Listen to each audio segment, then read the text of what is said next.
Hello and welcome back to my channel guys.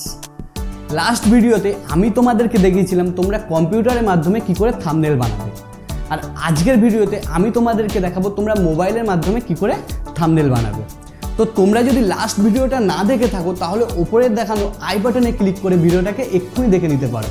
আর তোমরা যদি মনে করো না ভিডিওটাকে পরে দেখবে তাহলে গাইস আমি এই ভিডিওর ডেসক্রিপশানে আগের ভিডিওর লিঙ্কটা দিয়ে দেবো, তোমরা চাইলে সেখান থেকে পরে চেক করে নিতে পারো। মোবাইল থেকে থাম্বনেল বানানোর অনেক পদ্ধতি আছে, কিন্তু আমি যে পদ্ধতিটা অবলম্বন করি আজকের ভিডিওতে সেই পদ্ধতিটাই তোমাদেরকে দেখাবো। সো গাইস তোমাদেরকে একটাই কথা বলবো, তোমরা এই ভিডিওটা যদি একবার দেখো তোমাদের নেক্সট টাইম এই ভিডিওটা দেখতে হবে না। আমি এতটাই সিম্পল এবং ইজি ওয়েতে আজকের ভিডিওটা বানাবো এবং এত ইজিভাবে তোমাদেরকে এটাকে দেখাবো যে তোমরা নেক্সট বার এটাকে দেখতে হবে না, একবার দেখলেই তোমরা এটা বুঝে যাবে। সো গাইস ভিডিওটাকে শুরু করার আগে যারা এখনও পর্যন্ত আমার চ্যানেলকে সাবস্ক্রাইব করোনি, আমার চ্যানেলকে অবশ্যই সাবস্ক্রাইব করে বেল নোটিফিকেশন আইকনে অবশ্যই ক্লিক করবে যাতে এই টাইপের ভিডিও সবার আগে তোমাদের কাছে পৌঁছায়। আমি শুভঙ্কর, তোমরা দেখছো শুভস ডায়েরি। চলো আজকের ভিডিওটাকে শুরু করা যাক। মোবাইল ফোনে থাম্বনেল বানানোর জন্য তোমাদেরকে প্রথমেই একটা অ্যাপ্লিকেশানকে তোমাদের ফোনে ইনস্টল করে নিতে হবে। অ্যাপ্লিকেশানটার নাম হলো পিক্সেল ল্যাব।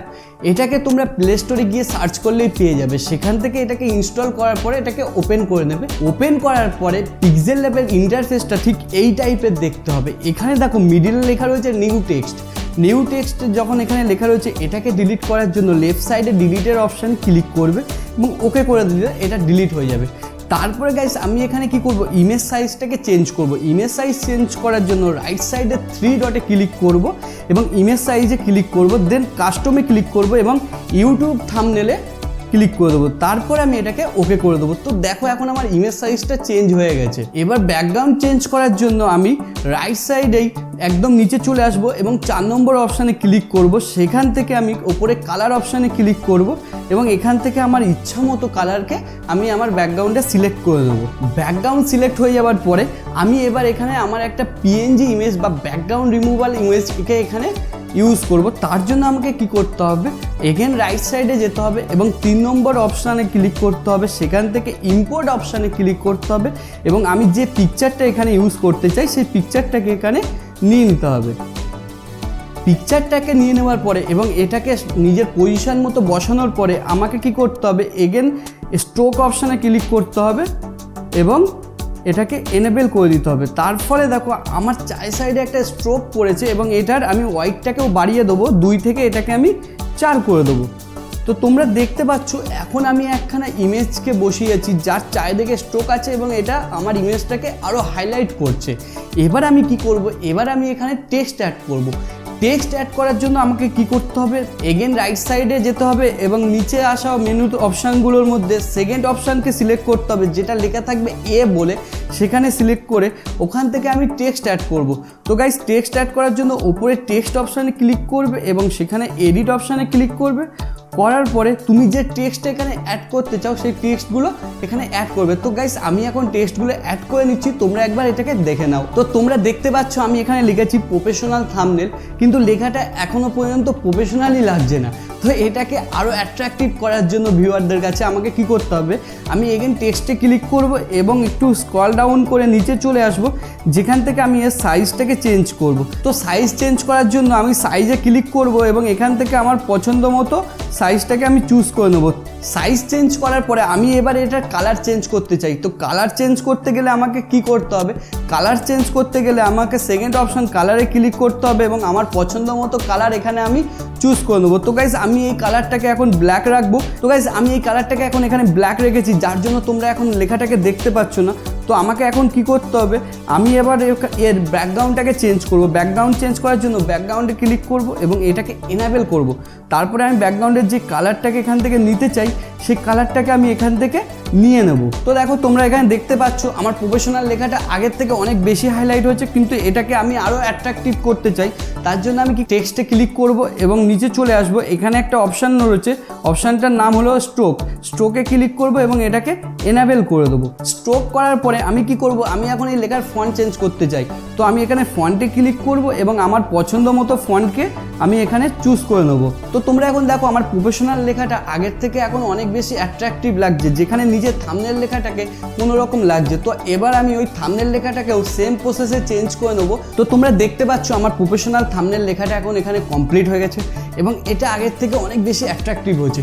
এবার আমি কি করব, এখানে কিছু বাংলা ওয়ার্ড আমি অ্যাড করব। তো বাংলা ওয়ার্ড অ্যাড করার জন্য কি করব, এগেন আমি টেক্সটে ক্লিক করব এবং এখান থেকে নিউ টেক্সটে চলে যাব এবং এবার আমি কি করব, আমার কিবোর্ড থেকে আমি ইংলিশটাকে চেঞ্জ করে বাংলা করে নেব, যাতে আমি এখানে বাংলা লিখতে পারি। তারপরে আমি এখানে লিখব মোবাইল।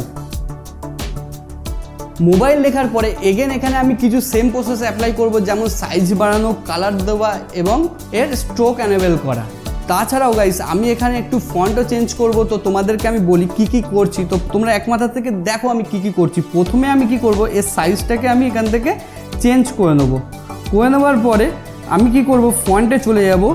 ফন্টে গিয়ে সেখানে আমার মাই ফন্টে চলে যাব এবং আমি একটা ফন্টকে আমার মোবাইলে ইনস্টল করে রেখেছি বাংলা ওয়ার্ড লেখার জন্য, সেটাকে আমি এখান থেকে সিলেক্ট করে নেব।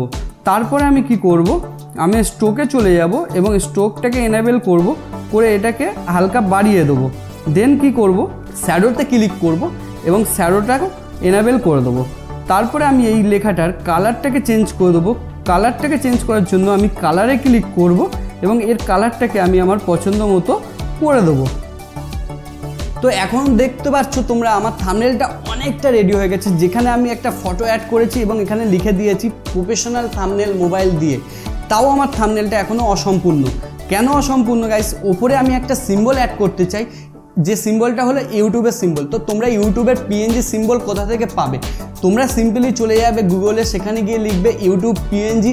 ইউটিউব পিএনজি লেখার পরে তোমরা অনেক পিএনজি ইমেজ পেয়ে যাবে, তার মধ্যে থেকে তোমাদের পছন্দ মতো ইউটিউবের সিম্বলকে ডাউনলোড করে নিও। তো আমার অলরেডি ডাউনলোড করা রয়েছে, তো আমি এখন এখানে সেটাকে ইউজ করব। তার জন্য আমি এগেন ইম্পোর্ট অপশানে চলে যাব এবং সেখান থেকে আমি ইউটিউবের সিম্বলটাকে নিয়ে নেব। তারপরে এটাকে আমি সাইজ অনুযায়ী এখানে বসিয়ে নেব। তো গাইস তোমরা দেখো আমার থাম্বনেলটা এখন পুরোপুরি কমপ্লিট হয়ে গেছে এবং এটা অনেকটা অ্যাট্রাকটিভ হয়েছে এবং এটা সত্যিকার একটা প্রফেশনাল থাম্বনেল বলেই মনে হচ্ছে।